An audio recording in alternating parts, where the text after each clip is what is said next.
Selamat pagi, salam sejahtera untuk kita semua. Perkenalkan, nama saya Paulinus, mahasiswa SDKIP Prasada Katulistiwa Wasinta dari program studi Pendidikan Pancasila dan Kewarganegaraan. Di sini saya akan mewawancarai rekan saya dalam memenuhi mata kuliah Sosiologi Politik. Mungkin dari rekan saya bisa memperkenalkan terlebih dahulu namanya. Oke, baik, terima kasih. Perkenalkan, nama saya Abdul Wahid. Saya dari program studi Pendidikan Bahasa dan Bahasa Indonesia semester 6, dan kebetulan saya juga sebagai mantan ketua BEM. Mungkin itu singkat dari pengenalan saya. Baik, terima kasih untuk Bang Abdul. Di sini saya akan mewawancari mengenai bagaimana partisipasi politik. Banyak kita ketahui sekarang ini partisipasi politik itu sangat kuat sekali dalam mau penduduk lokal maupun penduduk internasional. Kita ketahui bahwa pada saat ini memang partisipasi politik itu belum sepenuhnya diimplementasikan di masyarakat. Akan tetapi mungkin saya akan mencari mengenai beberapa mengenai partisipasi politik di masyarakat bagaimana. Ingin saya tanyakan Bang Abdul mengenai partisipasi politik itu untuk sementara ini apakah sudah berjalan dengan lancar atau tidak?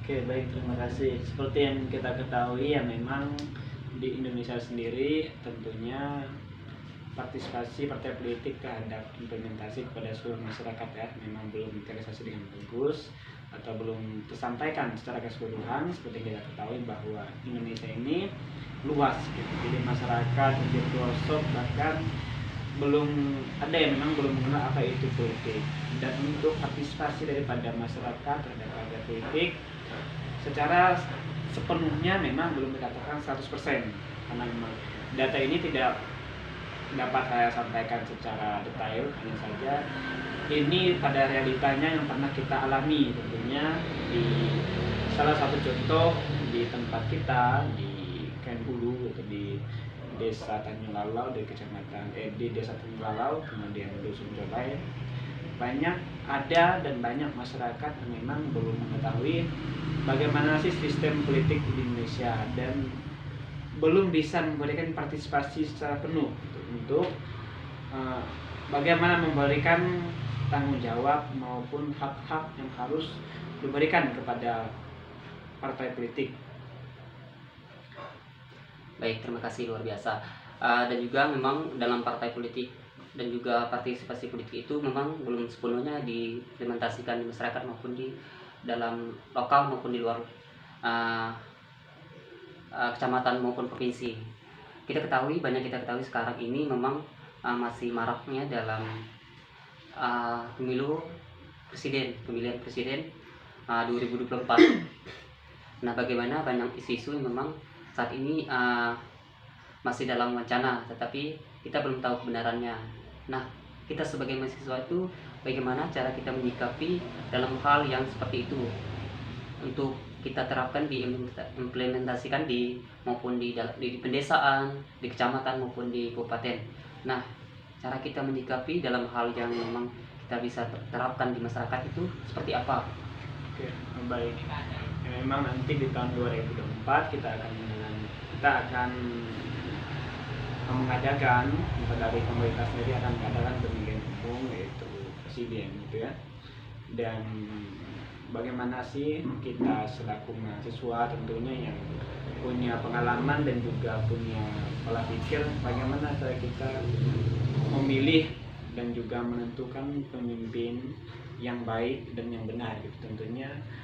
Dan kita sebagai mahasiswa juga harus bertanggung jawab sebagaimana mestinya yang pernah kita pelajari, bahwa kita akan memberikan kontribusi yang bagus kepada masyarakat. Ayo mari kita berikan arahan kepada masyarakat dan kita berikan sedikit pelajaran maupun lain sebagainya supaya masyarakat ini terbuka dalam arti bahwa di dalam menentukan kepemimpinan dalam partisipasi partai politik ini tentunya benar-benar murni dari hati nurani, tidak ada paksaan, tidak ada karena ada kepentingan ini atau ada tunggangan. Jadi untuk memberikan partisipasi tersebut harus benar-benar dari hati nurani kita.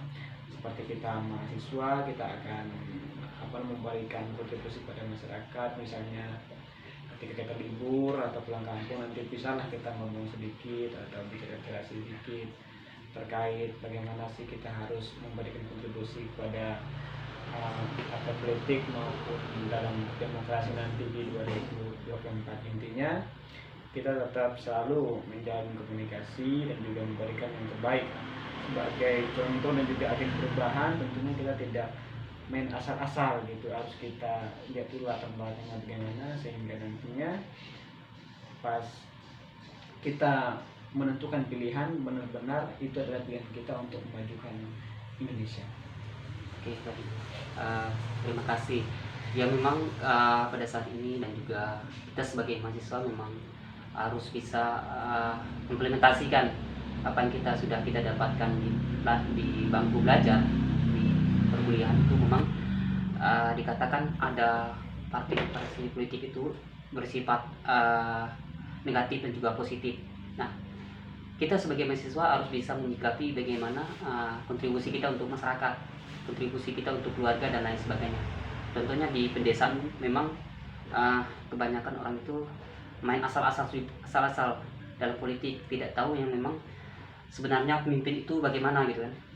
Asal memilih mana yang banyak uang itu yang dipilih. Tetapi mereka belum tahu melihat bagaimana nantinya ke depannya pemimpin itu apakah benar-benar memimpin atau tidak. Apalagi kita ketahui misalnya kita ketahui kayak pemimpin Pak Jokowi, memang dalam 2 periode ini sudah berjalan dengan lancar. Dapat kita lihat dan dapat kita dapatkan berbagai media kan, sebagai di internet, di HP dan sebagainya. Memang dalam partisipasi seperti Pak Jokowi itu memang sudah diterapkan sebaik mungkin.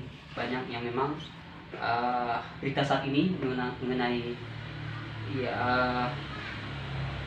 orang yang berkuasa di Indonesia itu sudah dimusnahkan, dalam arti sudah direbutkan kembali hak yang memang punya Indonesia, bukan lagi punya luar negeri seperti PT Freeport dan sebagainya. Itu sudah direbut kembali oleh pimpinan Pak Joko Widodo. Nah, lalu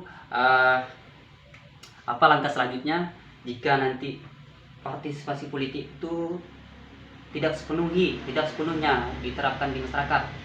Nah, memang kita sebagai mahasiswa, misalnya yang dikatakan oleh Bang Adib tadi, pulang kampung, kita bisa memberikan kontribusi bagaimana partisipasi politik itu yang baik. Tentunya kita harus mampu memberikan apa yang memang kita dapatkan di masyarakat dan sebagainya. Kita sebagai mahasiswa agen perubahan artinya kita bisa membawa ke jenjang yang lebih baik misalnya. Nah, kita sebagai generasi penerus dan juga mahasiswa itu memang dituntut untuk bisa mampu bukan hanya aktif di kampus saja, tetapi di luar kampus kita juga aktif. Bagaimana kita beradaptasi di lingkungan luar mengenai hal itu tersebut. Kita harus mampu menyaring dan memilah mana yang baik dan mana yang buruk. Nah, intinya kita harus mampu menjaga diri, mampu beradaptasi dengan orang luar. Kita harus, kalau kita mau ikut bertahan dalam partisipasi politik, tentunya kita harus mendekati orang yang bisa, misalnya yang berdampak positif. Seperti apa yang sebenarnya yang terjadi di luar, yang sudah terjadi misalnya di pemilihan DPRD dan sebagainya, itu memang sangat keras sekali kita ketahui pada sekarang. Semoga nantinya dalam partisipasi politik nanti ke depannya, semoga masyarakat dan juga masyarakat Indonesia bisa mampu membawa dampak yang baik untuk Indonesia ke depannya. Meskipun memang ada yang mengatakan Pak Jokowi ini 3 periode, tetapi dalam undang-undang belum ada namanya pemimpin 2-3 periode. Jika ada nanti kan bisa seperti amandemen kembali, perubahan mengenai pemimpinan 3 periode. Nah, seperti itu. Mungkin hanya itu yang dapat saya wawancari. Terima kasih banyak Bang Abdul mengenai partisipasi politik. Semoga kita sebagai generasi penerus ini adalah agen perubahan. Kita harus mampu memberikan kontribusi yang baik untuk masyarakat, untuk keluarga dan pedesaan. Nah, mungkin hanya itu yang dapat saya sampaikan. Selamat pagi. Semoga ini bisa apa yang dikatakan Pak Abdul memang kita bisa berikan untuk keluarga kita maupun kita dimanapun kita berada. Hanya itu yang dapat saya sampaikan. Selamat pagi dan salam sejahtera untuk kita. Salam Pancasila. Salam Pancasila.